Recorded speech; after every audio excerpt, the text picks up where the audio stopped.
হোয়াটসঅ্যাপে আপনি চাইলে কিন্তু আপনার প্রিয়জনের মেসেজটা দেখবেন বা ছবিগুলো দেখবেন, সেটা কিন্তু সে জানতে পারবে না। যদি কেউ আপনাকে মেসেজ করে সেই মেসেজটা আপনি পড়বেন বা দেখবেন, কিন্তু সে সেটা বুঝতে পারবে না।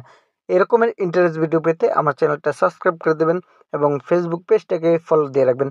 সেজন্য চলে আসবেন হোয়াটসঅ্যাপে। এখানে আমি হোয়াটসঅ্যাপে চলে আসছি। চলে আসার পর এখানে আপনারা উপরে থ্রি ডট অপশন দেখতে পারবেন। এই থ্রি ডট অপশন একটি ক্লিক করে দেবেন। ক্লিক করার পর এরকম একটি ইন্টারফেস চলে আসবে। চলে আসার পর এখানে আপনারা উপরের দিকে দেখতে পারবেন সেটিং অপশন রয়েছে। এখানে যে সেটিং অপশনটি দেখতে পাচ্ছেন, এখানে একটি ক্লিক করে দেবেন। ক্লিক করার পর এরকম একটি ইন্টারফেস চলে আসবে। চলে আসার পর এইখান থেকে আপনারা লেখা দেখতে পারবেন প্রাইভেসি। এই প্রাইভেসিতে একটি ক্লিক করে দেবেন। ক্লিক করার পর এরকম একটি ইন্টারফেস চলে আসবে। চলে আসার পর এখানে আপনারা দেখতে পারবেন রিড চ্যানেল লেখা রয়েছে। এর পাশে রয়েছে একটি বাটন। এই ইয়াতে আপনারা একটি ক্লিক করে দেবেন। ক্লিক করার পর কিন্তু এখন থেকে আপনি কারো লেখা যদি পড়েন, সেটা কিন্তু তারা বুঝতে পারবে না।